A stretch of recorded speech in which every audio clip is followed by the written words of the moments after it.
Welcome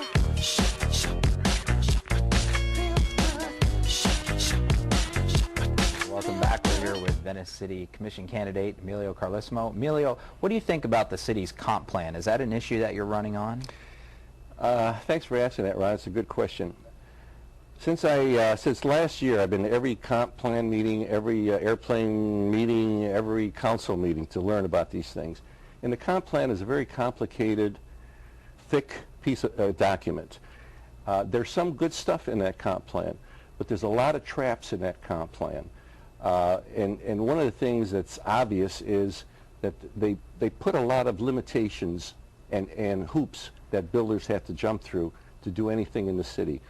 It's going to be a discouragement to business and development in this town.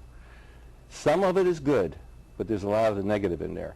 As vice president of my condo association, we organized 18 condominium associations, each put in $1,000, and we hired an attorney to represent us in an issue that was going to negatively impact us because they would not listen. When I spoke to the Planning Commission and I spoke to the City Council, they all agreed that my issue was valid, but they didn't change it. We had to spend almost $18,000 in attorney fees to try and change it. And we're still not certain that it's done. You know, one of the issues that I hear from the slow growth or no growthers is they want to limit the height of new construction in Venice to a specific height. I don't know what it is. How do you feel about that issue, about limiting the height of buildings, limiting constructions in the out years? I can tell you that most of the citizens in Venice that I've talked to want height restrictions, so I'm in favor of them. However, you need some flexibility in the plan, and we don't have the time to go into it, but I can give you specific examples where flexibility served the city very well and its residents. Now, we're not talking about high rises. Right. We're talking about a little flexibility in these instances. Not having a set, absolutely under no circumstances can be above this height. You're not. There are people who have campaigned for city commission that said, I will never agree to a building above a certain height. That's not something that you're sitting here doing. No, it isn't. Now. I'm saying we should have a little bit of flexibility in that plan.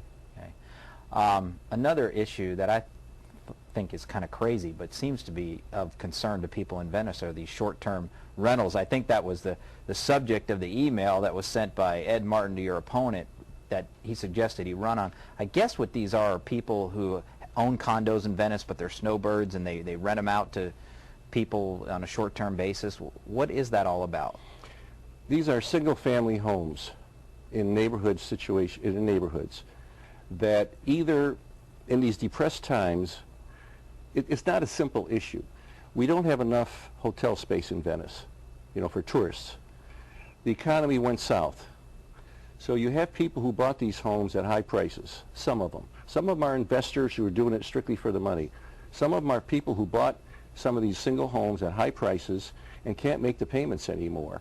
They bought them for investment. So what they do is they try to rent them out, and they do it on a short-term basis because you make more money that way. So some of them are distressed owners trying to hang on to their property so they don't lose it. Some of them are investors who are just in it for the money. It's not a simple thing. Is there something wrong with that, though? I mean, is that against the city ordinance, or? There's nothing wrong with it because there's no city ordinance. There was no city ordinance that prohibited it. It became a problem. It was identified 2 or 3 years ago. And what happened was when they tried to implement an ordinance, and it went before the Planning Commission said, don't approve this ordinance as written because it's going to be subject to a lawsuit. The council disregarded that advice, approved the wording of that ordinance, and then it became the subject of a lawsuit that the city just settled and is paying on now. Now, in that regards, they just passed litigation never ends down there in Venice. Well, they don't take any. Let me tell you something. May I show you something here? Yeah, sure.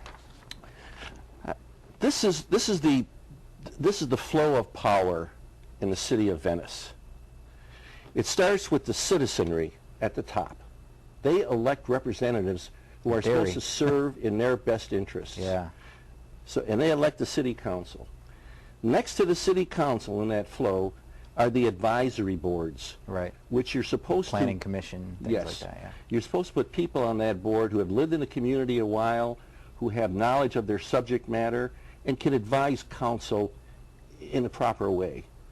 They don't listen to any of the advisory boards. They disregard their best advice. So how there's a disruption here. You know, are they really representing everybody? I don't think they're representing me on everything. Well, talking about that issue, representation, there has been talk that all the commissioners, all of them live on the island, yes, and the candidates who are running live on the island, and that they're not fully representing the entire city of Venice, and that maybe we ought to go to districts like in the city of Sarasota where you have to live in a certain part of town in order to run.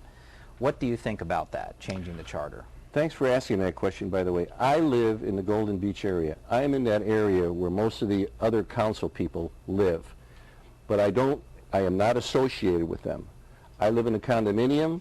Last year, when I ran for council, it was my first year out, I recognized the inequity of that. That's why last year I conducted a walking campaign.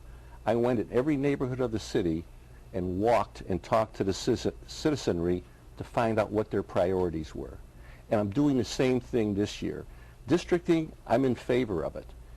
But it has to go to the citizens for their vote. If that's what the citizens of Venice want, then I'm for it. All right, we've got about 30 seconds to sum up before we have to get to our Weasel of the Week, which it won't be you. Is there something you'd like to say, anything else that we didn't cover that I didn't ask you?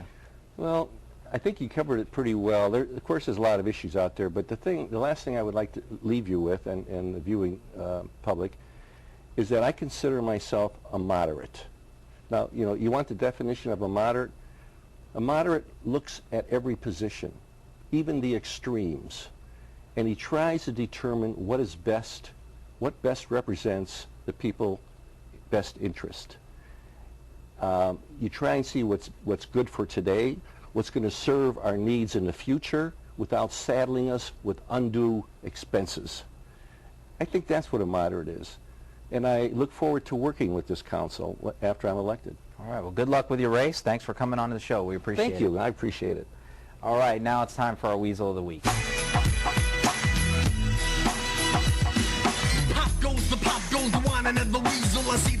Weasel of the Week is Punta Gorda Mayor Larry Freedman. His neighbor, an older 88-year-old woman, put up a small chain-link fence. They had a little dispute over their property rights. The fence was completely legal. It was within code, and the mayor tried to strong-arm and yell at municipal city employees, threatening them, wanting to force them to take down the fence. They refused to do it. One was given a reprimand. The other was suspended and then fired, although supposedly that was for budget reasons. Look, here's the thing. People in power who bully people underneath them are weasels. That's what weasels are. And he meets the classic definition of our Weasel of the Week. We'll see you next week.